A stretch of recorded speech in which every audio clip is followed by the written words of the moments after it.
Welcome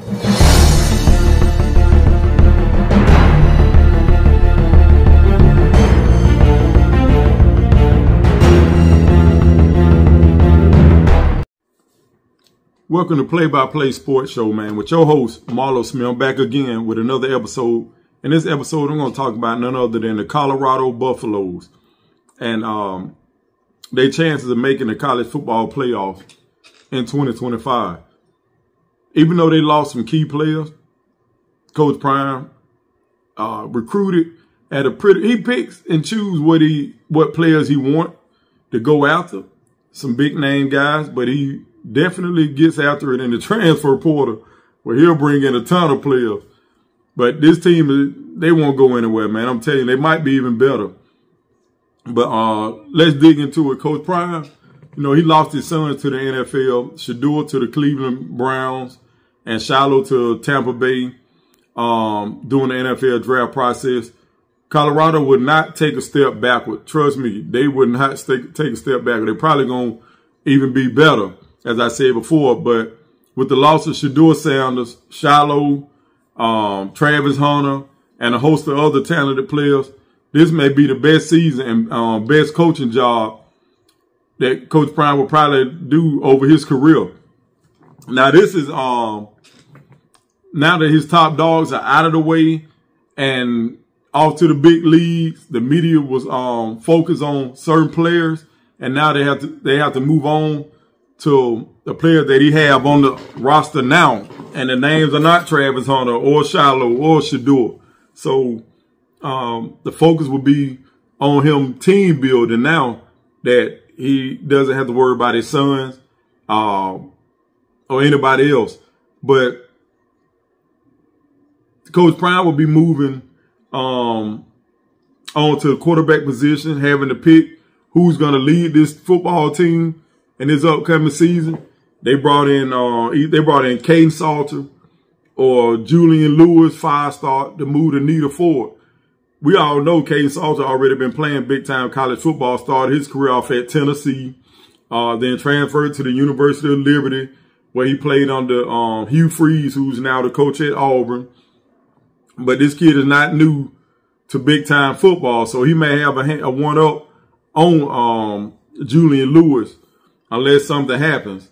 But Caden Salter, over his college football career, the guy posted up, I think when he was at Liberty, he threw for over 5,000, I think 5,800 yards, somewhere in there, maybe 6,000, but I know it was between 5,000 and 6,000 yards that this man passed for 56 touchdowns and 17 interceptions to, even though the 17 interceptions to the other team, think about it. He will have better skilled players to throw the ball to.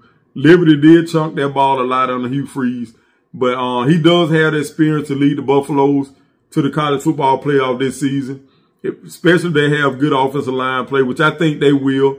There was a lot of pressure on that football team, and some may not think so, but to me, I think you'd be doing yourself a disservice if you didn't think that trying to block for Shedeur and everybody being big fans of his, that the offensive line took much of the heat every time he got sacked on the football field. Sometimes he was holding the ball too long. Sometimes he was, you know, when you hold the ball too long, the pressure gets away around you. You step up in the pocket and somebody runs you down. But it's a team sport. It's not a me sport. But I really do believe Caden Salter, he's way faster than Shedeur. So it's gonna be hell to pay if you crash that pocket too fast and leave running lanes, because the boy's gonna eat you up. Caden's gonna get long on you, I'm telling you right now. So you don't want those problems. But I really do think Coach Prime would do his best work now that those boys are not the center of attention and he can just coach football. Coach Prime have two prominent quarterbacks that can lead this college football program to superstardom. Like I said, Julian Lewis, former 5-star prospect who passed for over 11,000 yards, 736 completions, 144 touchdown passes. I think he had what?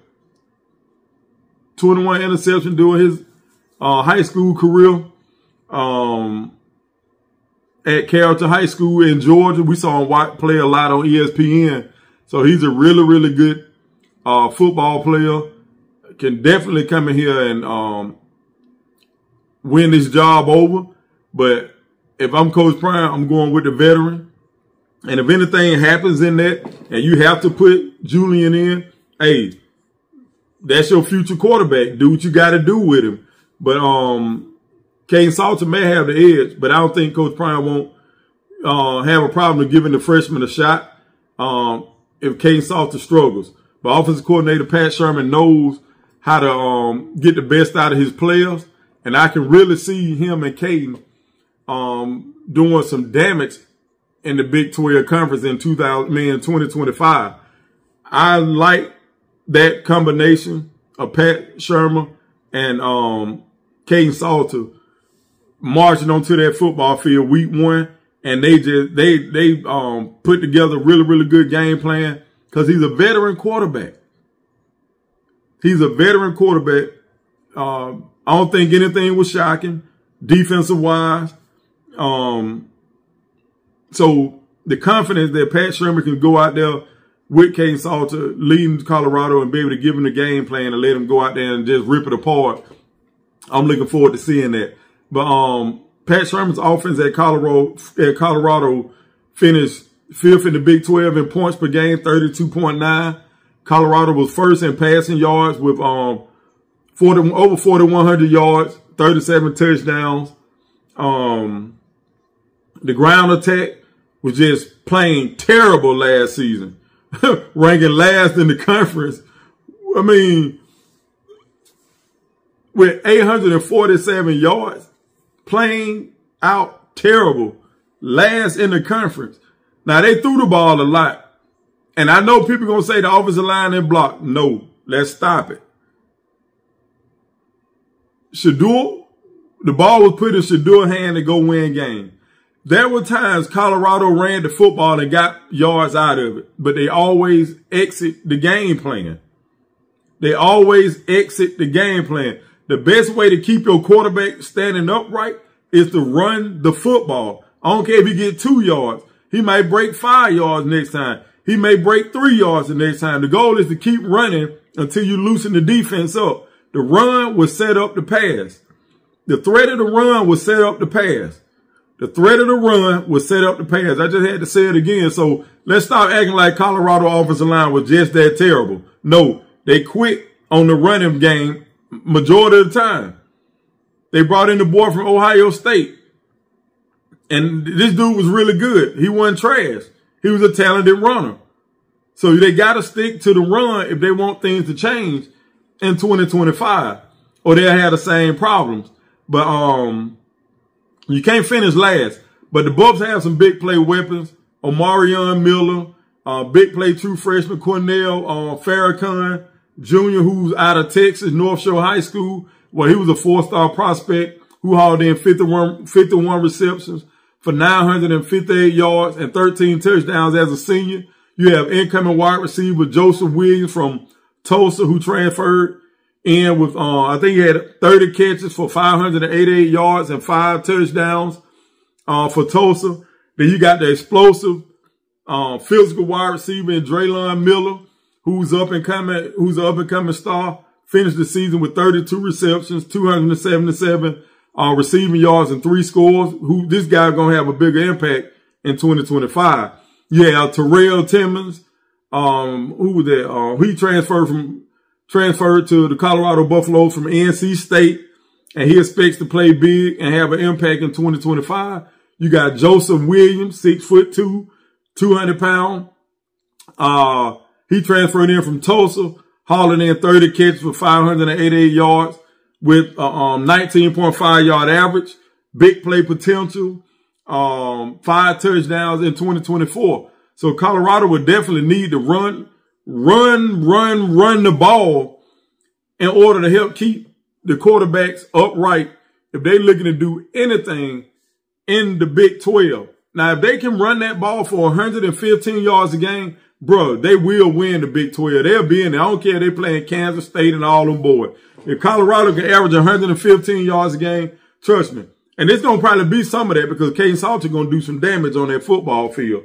But they definitely need to run that rock and be led by former Ohio State transfer Daylon Hayden. That boy can play. And you got Michael Welch.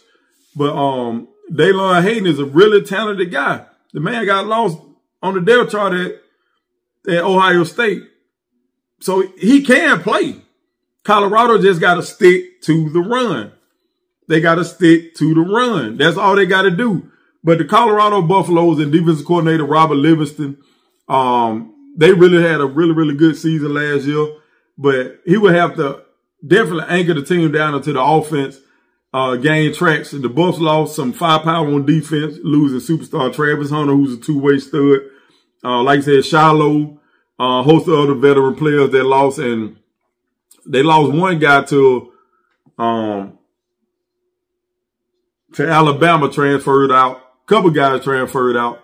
But Robert is going to definitely have to replace some guys from last year's defensive unit. But Robert Livingston will rely on defensive end Arden Walker with his 33 stops and 4.5 sacks. Last year, you got Alabama transfer Jaheim Otis, who's a beast. Going to be a monster to block in that middle.